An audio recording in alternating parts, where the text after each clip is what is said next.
নমস্কার বন্ধুরা, welcome to my channel মাঠে ময়দানে অফিসিয়াল। বন্ধুরা, এই ভিডিওতে আমি ইস্ট বেঙ্গল, মোহনবাগান এবং ইন্ডিয়ান ফুটবল নিয়ে কিছু কথা বলবো। ভিডিওটা যারা যারা দেখছো আমার চ্যানেলটা প্লিজ সাবস্ক্রাইব করে নিও ইন্ডিয়ান ফুটবলের এরকম আরও আপডেট পেতে। তো এবার আসি মূল আপডেটে। আজকে কিন্তু AIFF সাব জুনিয়র অনূর্ধ্ব 13 লিগ আছে এবং লিগে মোহনবাগানের ম্যাচ আছে বিধাননগরের সাথে।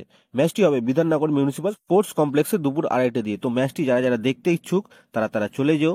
এবার যদি আসি ইন্ডিয়ান ন্যাশনাল টিম নিয়ে, তো তাদের নিয়ে যদি আমরা কিছু কথা বলি, তো ইন্ডিয়ার আফগানিস্তানের সাথে কোয়ালিফায়ারের ম্যাচ আছে আগামী 21শে মার্চ।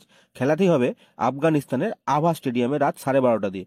তো ম্যাচের সম্প্রচার কিন্তু শুধুমাত্র ফ্যান কোডে দেখা যাবে। যাদের যাদের ফ্যান কোডে সাবস্ক্রিপশন আছে তারাই শুধুমাত্র ম্যাচটি দেখতে পাবেন। ইন্ডিয়ার ন্যাশনাল ফুটবল টিমের খেলা হচ্ছে, সেখানে শুধুমাত্র একটা ওয়েবসাইটের মাধ্যমে খেলা দেখা যাবে এবং সেখানে টিভিতে কোনো সম্প্রচার নেই। ফুটবলকে আর কতটা কোণঠাসা করা হবে সেটাই চিন্তার বিষয়। আমাদের ফুটবল প্রেসিডেন্ট মুখেই অনেক বড় বড় কথা শুনিয়ে গেলেন, কাজের কাজ কিছু হলো না। যাই হোক, এসব নিয়ে ইন্ডিয়ান ফুটবল চলতে থাকবে। এবার আসি অন্য আপডেটে। তো ইন্ডিয়ান আন্ডার 23 ন্যাশনাল টিমের মালয়েশিয়ার সাথে একটা ফ্রেন্ডলি ম্যাচ আছে। সেখানে ভারতীয় দল চূড়ান্ত হয়ে গেছে। পুরো স্কোয়াডের নাম আর বলছি না, আশা করি তোমরা সবাই জানো। ম্যাচটা কিন্তু কোথাও সম্প্রচার হবে না। দুটো ম্যাচ আছে যথাক্রমে 22শে মার্চ এবং 25শে মার্চ। তো এই ম্যাচে সম্প্রচার ভারতীয় কোনো সংস্থা করবে না, কিন্তু আশা করা যায় ম্যাচটি ইউটিউবে কোনো মালয়েশিয়ান ইউটিউব স্ট্রিম থেকে দেখা যাবে। এরপর আসি মোহনবাগানের অ্যাটাকিং মিডফিল্ডার হুগো বুমোসের কথা। তো হুগো বুমোস কিন্তু বর্তমান দল থেকে আনরেজিস্টার্ড রয়েছেন এবং তিনি তার বাড়িতে রয়েছেন। সেখান থেকে হুগো বুমোস কিন্তু প্র্যাকটিস শুরু করে দিলেন। তার সোশ্যাল মিডিয়ায় কিছু পোস্ট করেছেন, সেখানে দেখা যাচ্ছে সে জিমে গা ঘামাচ্ছেন। এবার অনেকেরই প্রশ্ন, হুগো ভারতে কবে আসবেন এবং আসলে কি মোহনবাগানেই খেলবেন? তো বন্ধুরা, এর উত্তর কিন্তু সময় দেবে। তবে এতটুকু শিওর, যতদিন হাবাস কোচ থাকবেন হুগো বুমোসের কিন্তু দলে জায়গা পাওয়া সম্ভব না। এটা কিন্তু 100% শিওর। যদি নেক্সট সিজনে হাবাসি কোচ থাকেন, তখন কিন্তু হুগো আর মোহনবাগানে থাকবে না। তখন তাকে নিয়ে ডিসিশন নেওয়া হবে, তাকে বিদেশের কোনো দলে পাঠানো হবে না ভারতের কোনো দলে দেবে। এবার যদি হাবাস কোচ না থাকেন, তখন কিন্তু তাকে যে কোচ হবেন সে এসে ডিসিশন নেবেন হুগো বুমোসের ব্যাপারে। তবে এতটুকু বলে রাখি, বেঙ্গালুরু কিন্তু ইন্টারেস্টেড হুগো বুমোসের ব্যাপারে এবং তারা অলরেডি একটা ভালো অফার দিয়ে রেখেছে। এবার আসি উড়িষ্যার স্ট্রাইকার রয় কৃষ্ণার কথায়। তো মার্কেটে কাল থেকে একটা গুঞ্জন তৈরি হয়েছে যে রয় কৃষ্ণাকে নাকি ইস্টবেঙ্গল চাইছে, সে ইস্টবেঙ্গলে আসবে। তো বলে রাখি বন্ধুরা, এই খবরটা সত্যতা নিয়ে আমার যথেষ্ট সন্দেহ আছে, কারণ রয় কৃষ্ণা নিজে ইচ্ছা প্রকাশ করেছেন যে সে এই বছরটা ওয়েলিংটন ফিনিক্সে খেলে অবসর নেবেন।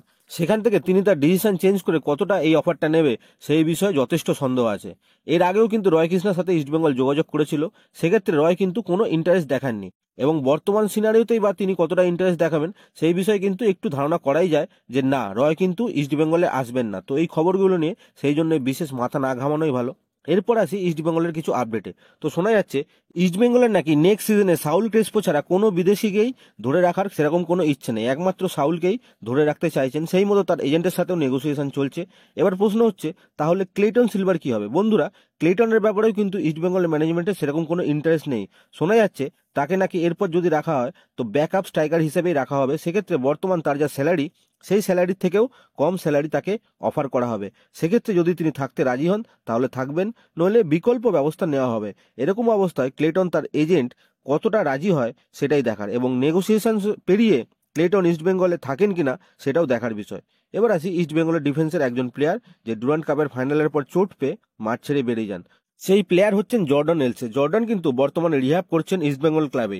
তো তাকে পরের সিজনে রাখা হবে কিনা এই প্রশ্নটা কিন্তু সবার মাথায় ঘুরছে। তো যতদূর খবর, জর্ডন কিন্তু AFC কাপে দেখার পরই সিদ্ধান্ত নেওয়া হবে তার ব্যাপারে। এখন আপাতত তার ব্যাপারে কোনো সিদ্ধান্ত নেওয়া হচ্ছে না। এরপর আসি ডিফেন্সে আরেক প্লেয়ার হিজাজি মাহেরের কথায়। তো হিজাজিকে নিয়ে অদ্ভুত এক খেলা শুরু হয়ে গেছে, যেখানে তার এজেন্ট বলছে তার কাছে অনেকগুলো ক্লাবের অফার আছে। ইস্টবেঙ্গল সমর্থকরাও এক্সটেন্ড হিজাজি বলে ক্যাম্পেইন চালাচ্ছে। সেখানে বিভিন্ন মানুষ ভিডিওর মাধ্যমে বার্তা দিচ্ছেন যাতে হিজাজিকে ধরে রাখা হয়। তো বলে রাখি, হিজাজি কিন্তু ইস্টবেঙ্গলে সাইন করেছিল খুবই কম অ্যামাউন্টটা 1 CR-এরও কম। সেক্ষেত্রে সব প্লেয়ারের এজেন্টই এরকম ট্রিক্স খেলেন যাতে তার প্লেয়ারের স্যালারিটা একটু বাড়ে। হিজাজির এজেন্টও তাই করছেন। তবে যতদূর শোনা যাচ্ছে মালয়েশিয়ান টপ ক্লাব জহর ডিটি, তো জহর ডিটির কিন্তু একটা অফার আছে তার কাছে, এবং ইন্ডিয়া থেকে মুম্বাই সিটি এফসিরও একটা অফার রয়েছে। কিন্তু আমি আগেও বলেছি, এখনো বলছি, হিজাজির ব্যাপারে যে সব থেকে বড় ফ্যাক্টর হবেন তিনি কার্লেস কোয়াদ্রাত। তার সাথে হিজাজির যার সম্পর্ক, কার্লেস যদি চান হিজাজি ইস্ট বেঙ্গলেই খেলুক তো সে ইস্ট বেঙ্গলেই থাকবে, কোনো টিমে সে যাবে না। আর যদি কার্লেসের মাথায় ডিফারেন্ট প্ল্যান থাকে সেক্ষেত্রে ব্যাপারটা একটু আলাদা হবে।